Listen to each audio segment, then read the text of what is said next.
অপার সৌন্দর্যের লীলাভূমি ঠাকুরগাঁও জেলা।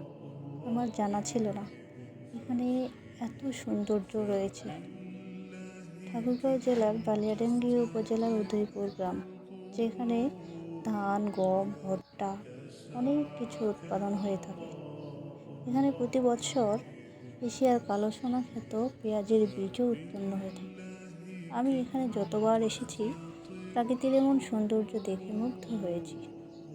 আমি প্রকৃতি দেখতে অনেক পছন্দ করি, তাই যতবার গ্রামে আসি খেতে চলে যাই।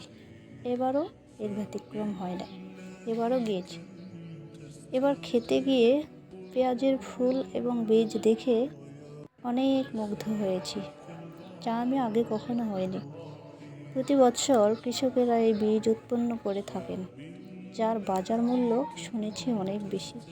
250 গ্রাম বীজের বাজার মূল্য 500 টাকা বা কম বেশি হয়ে থাকে।